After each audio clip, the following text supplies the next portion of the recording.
નમસ્કાર વિદ્યાર્થી મિત્રો, કેમ છો? મજામાં? અગાઉના લેક્ચરની અંદર આપણે સરેરાશ વેગ અને સરેરાશ ઝડપ વિશેની ચર્ચા કરેલી હતી. આજે આપણે એનાથી આગળનો જે ટોપિક છે એની અંદર ચર્ચા કરીએ. સ્થાન વિરુદ્ધ સમયના જે આલેખો છે એના ઉપરની આજે આપણે ચર્ચા કરવાની છે. સ્થાન વિરુદ્ધ સમયના આલેખો. તમને એમ થાય કે આ આલેખ શું કામ આવે? આલેખ ઉપરથી તમે તમારા ગતિનો પ્રકાર નક્કી કરી શકો. એ ગતિ કેવા પ્રકારની છે? પદાર્થ સ્થિર છે, નિયમિત ગતિ કરે છે, અનિયમિત ગતિ કરે છે, એના વેગમાં વધારો થાય છે, વેગમાં ઘટાડો થાય છે, એ આલેખ ઉપરથી તમે નક્કી કરી શકો. બીજી એક વસ્તુ એ કહેવાની, આ આલેખ ઉપરથી આપણે ઢાળનું મૂલ્ય પણ મેળવશું. બરાબર? સ્થાન વિરુદ્ધ સમયનો આલેખ છે. તો સૌથી પહેલાં આપણે શરૂઆત કરીએ ઢાળ. આમ તો જનરલી તમારા કોઈ પણ એવો ટોપિક નથી આપણા ચેપ્ટરની અંદર કે ઢાળ એટલે શું અને ઢાળ ઉપરથી ચર્ચા કરતો કોઈ ટોપિક નથી. પણ ઢાળ ખાસ કરીને ઇમ્પોર્ટન્ટ એટલા માટે છે, તમારે 12 સાયન્સની અંદર જેટલા પણ 11-12 સાયન્સની અંદર જેટલા પણ આલેખો આવે છે એમાં ક્યાંક ને ક્યાંક તમારે ઢાળની અવારનવાર જરૂર પડતી હોય છે. એટલા માટે ઢાળ સમજવો જરૂરી છે. બરાબર? તો આલેખનો ઢાળ જોઈએ આપણે. તો સૌથી પહેલાં એક આકૃતિ ડ્રો કરો. આલેખ, સ્થાન વિરુદ્ધ સમયનો આલેખ આપણે રચના કરીએ. સ્થાન વિરુદ્ધ સમય.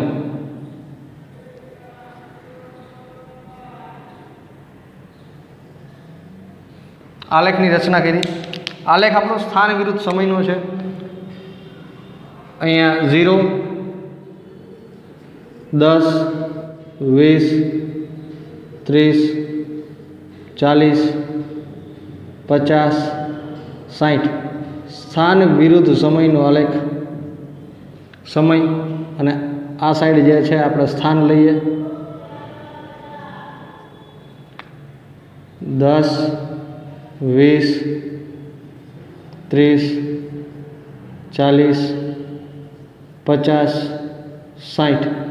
જ્યારે સ્થાન આપણું અહીંયા અત્યારે મીટરની અંદર છે અને સમય તમારો જે છે એ સેકન્ડની અંદર છે. ક્લિયર એટલી વસ્તુ? તો સ્થાન વિરુદ્ધ સમયનો આલેખ લીધો. તમે ધારો કે T1 સમય, T1 એટલે કે હું એક્ઝામ્પલ તરીકે કહી દઉં, T1 એટલે કે તમે 20 સેકન્ડે, એક્ઝેક્ટ 20 સેકન્ડે તમે 30 મીટરનું અંતર કાપેલું છે. 20 મીટરનું અંતર કાપેલું છે. એક્ઝામ્પલ તરીકે, ફોર એક્ઝામ્પલ 20 સેકન્ડે જે છે 20 મીટરનું અંતર કાપેલું છે. એટલે કે તમારું પહેલું સ્થાન કેટલું છે? 20 મીટરનું છે. બરાબર? ત્યારબાદ તમે ધીરે ધીરે ગતિ કરતા જાઓ છો. ગતિ દરમિયાન તમારા સમયમાં વધારો થશે. સમયમાં જેવી રીતના વધારો કરો છો એવી જ રીતના તમે તમારા સ્થાનમાં પણ વધારો કરો છો. ધારો કે તમે T2 સમયે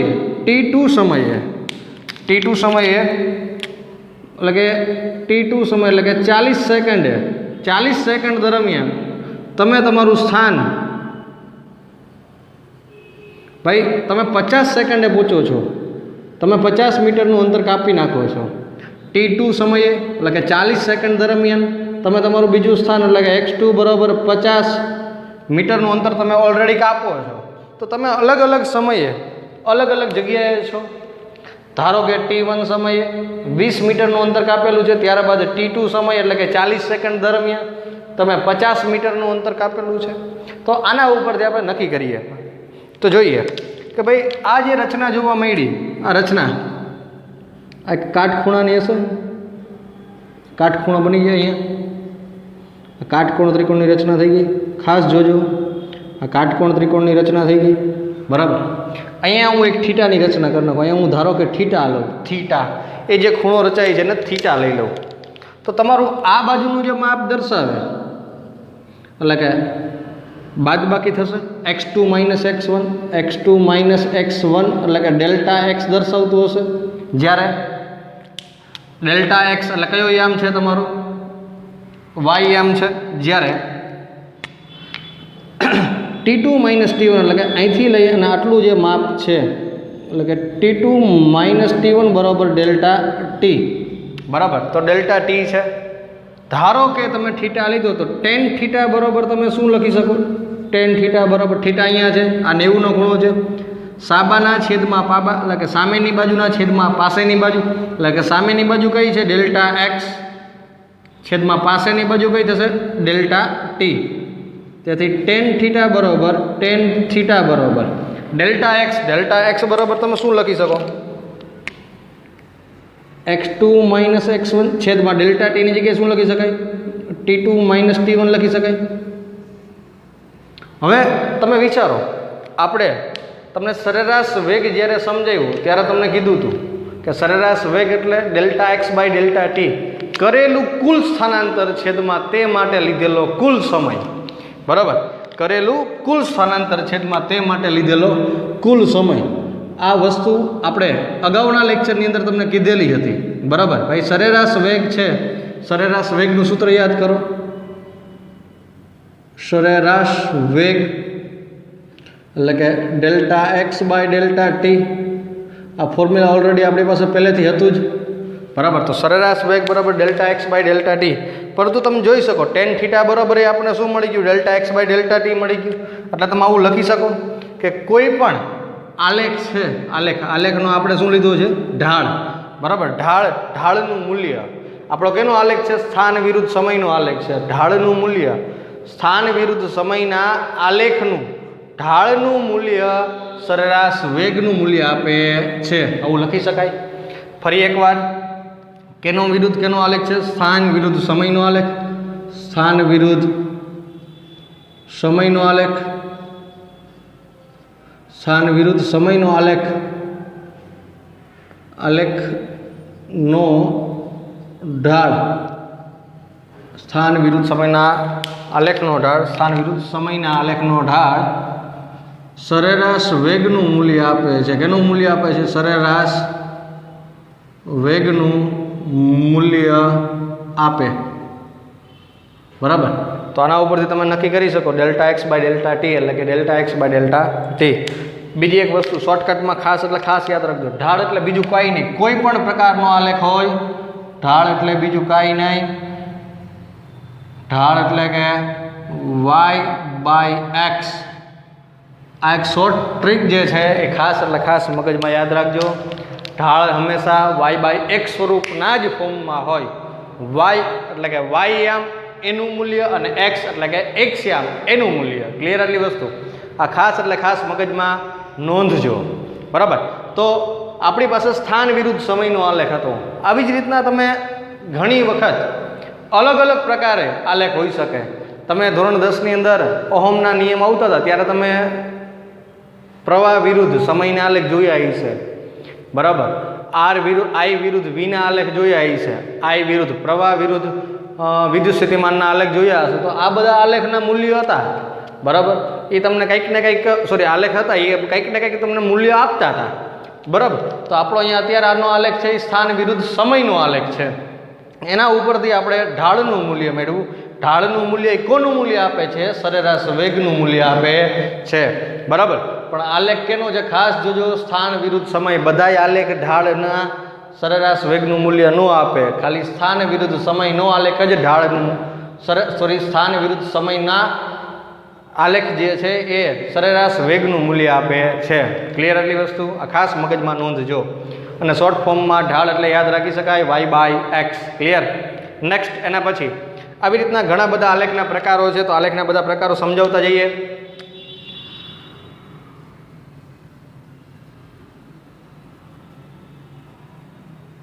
આલેખ, તો પહેલો આલેખની રચના કરું છું.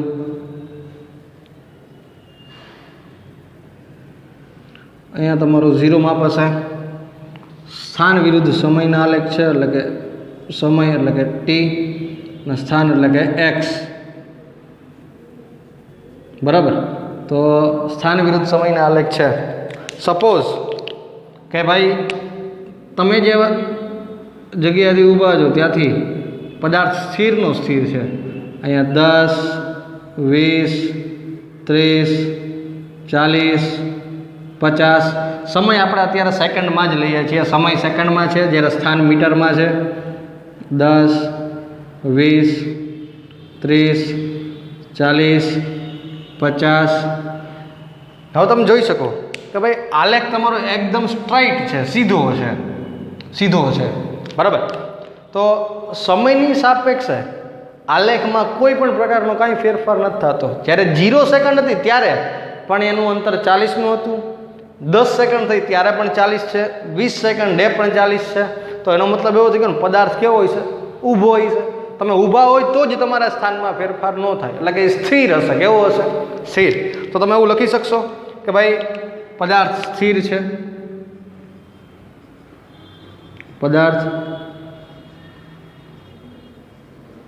સ્થિર છે. કેવો છે? સ્થિર. ત્યારબાદ બીજો ઓપ્શન, બીજો આલેખ,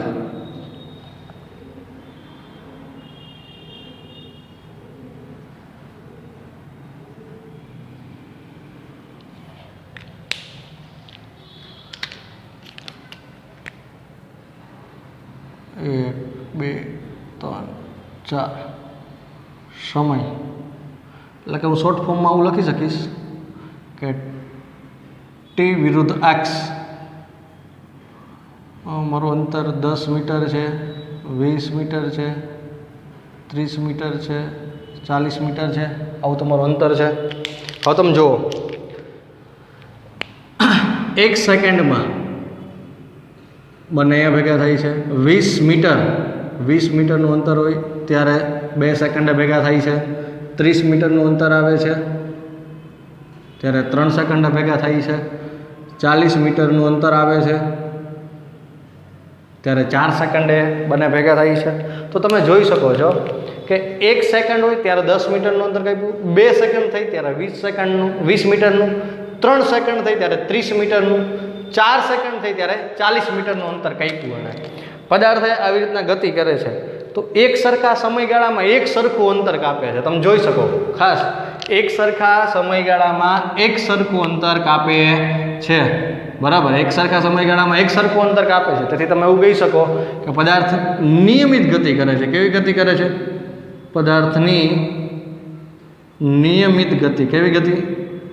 નિયમિત ગતિ, બરાબર. ત્યારબાદ ત્રીજો ઓપ્શન,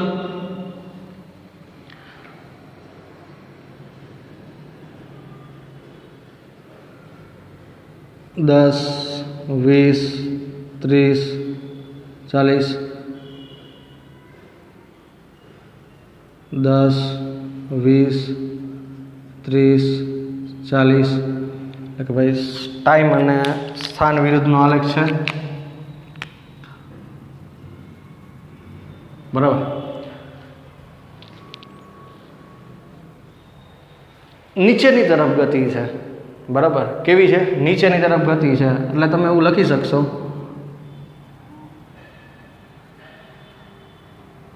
નીચેની તરફ ગતિ છે. એટલે પદાર્થ એક સરખા સમયગાળામાં એક સરખું અંતર તો કાપતો છે પણ વેગમાં સદંતરે ઘટાડો કરે છે. શું કરે છે?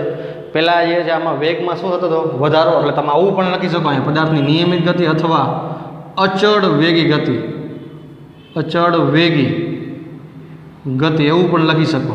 જ્યારે અહીંયા વેગમાં સમયાંતરે શું થાય છે? ઘટાડો જોવા મળે છે. તમે 30 સેકન્ડ કરી પણ ત્યારે તમારું અંતર એટલે કે 10નું કપાણું છે, તો તમે તમારી સ્પીડ ઘટાડો છો, એટલે કે વેગ ઋણ હશે. કેવી હશે? વેગ ઋણ. વેગમાં ઘટાડો, વેગમાં શું થાય છે? ઘટાડો થાય છે. ત્યારબાદ ભાઈ તમે એક સરખા સમયગાળામાં એક સરખું અંતર નથી કાપતા. તમને ફર્સ્ટ ક્લાસ ચા પાણી પીધી છે અને મજા આવી ગઈ ચા પાણી પીધા પછી, ફૂલે ફૂલ લીવર ઉપર પગ રાખી દીધો, લીવર કરી દીધું ફૂલે ફૂલ, અને તમે તમારી સ્પીડમાં વધારો કરો છો પણ એ ચોક્કસ સમયમાં ચોક્કસ વધારો નથી કરતા, ચોક્કસ સમયમાં ચોક્કસ વધારો કરતા નથી. એટલા માટે તમારી જે ગતિનો પ્રકાર હશે, બરાબર, ગતિનો જે પ્રકાર હશે, બરાબર, ચોક્કસ સમયમાં ચોક્કસ વધારો નથી કરતા. જ્યારે તમે એકદમ સ્પીડ લીવર ઉપર પગ રાખી દીધો, ફૂલ સ્પીડ થઈ ગઈ, પછી વચ્ચે સ્પીડ બ્રેકર આવી ગયો, ઘટી ગઈ, પાછું સ્પીડ બ્રેકર વળી ગયો, પાછી સ્પીડ વધારી, પાછું વચ્ચે ખાડો આવ્યો, ઘટી ગઈ, પાછું વધારો કર્યો. તમે આવી રીતના સમયાંતરે તમારી સ્પીડમાં તમે કાં વધારો કરો છો કાં તમે ઘટાડો કરો છો. એટલે કે એનો મતલબ એવો થઈ ગયો કે તમે તમારા વેગમાં સમયાંતરે ઘટાડો અને વધારો એ અચોક્કસ સમયે કરો છો, તો આવા પ્રકારની જે ગતિ થાય છે એ ગતિને અનિયમિત ગતિ તરીકે ઓળખાય. કેવી ગતિ કહેવાય? અનિયમિત ગતિ તરીકે ઓળખી શકાય. કેવી ગતિ તરીકે ઓળખી શકાય? અનિયમિત. ક્લિયર આટલી વસ્તુ? ત્યારબાદ જોઈએ ઉદાહરણ નંબર 1. ફરી એકવાર ચારે ચાર આલેખ રિવાઇઝ કરી જાઓ. તમે એક સમયગાળા દરમિયાન ત્યાં સ્ટોપ છો, તમે તમારા સમયની સાથે સ્થાનમાં ફેરફાર નથી કરતા, તો તમે કેવા છો? સ્થિર છો. બરાબર. તમે તમારા સ્થાનમાં ચોક્કસ સમયમાં ચોક્કસ ફેરફાર કરો છો, ચોક્કસ સમયમાં ચોક્કસ અંતર કાપો છો, તો પદાર્થ નિયમિત ગતિ કરે છે એમ કહી શકાય. ત્યારબાદ વેગમાં તમે સદંતરે ઘટાડો કરો છો, તમે ધીરે ધીરે તમારું લીવર કાપતા જાઓ છો, એટલે કે તમારો વેગ ધીરે ધીરે ઘટતો જાય છે. ખટારા સાયકલનો, બરાબર, ખટારા સાયકલનો ધીરે ધીરે વેગ ઘટે છે, એટલે વેગમાં શું જોવા મળે છે? ઘટાડો જોવા મળે છે. ત્યારબાદ તમે તમારા સ્થાનમાં અચોક્કસ સમયમાં સ્થાનમાં કોઈ પણ પ્રકારનો નિયમિત નહીં પણ અનિયમિત વધારો ઘટાડો કરો છો, અનિયમિત અંતર કાપો છો. પેલી 5 સેકન્ડમાં સપોઝ કે 10 કિલોમીટરનું અંતર કાપ્યું હોય, તો કે ન જ કાપો તમે, પણ કાપ્યું હોય 5 સેકન્ડમાં કેટલું? 10 કિલોમીટર, મીટર નહીં 10 કિલોમીટરનું અંતર કાપ્યું. પછીની 5 સેકન્ડમાં 10 મીટરનું અંતર કાપ્યું. કેનુંમાં કાપ્યું? 10 મીટરનું. એટલે તમે તમારી સ્પીડ ઘટાડી હોય, તો આવી પ્રકારની જે ગતિ હશે એને અનિયમિત ગતિ કહી શકાય. ક્લિયર? અને ખાસ સ્થાન વિરુદ્ધ સમયનો જે આલેખ છે એમાં ખાસ એક વસ્તુનું ધ્યાન દેવું કે સ્થાન વિરુદ્ધ સમયના આલેખનો સ્થાન વિરુદ્ધ સમયના ઢાળ એ સરેરાશ વેગનું મૂલ્ય આપે. શેનું મૂલ્ય આપે? સરેરાશ વેગ. અને ઢાળ માટે હંમેશા યાદ રાખજો y/x. શું યાદ રાખવાનું?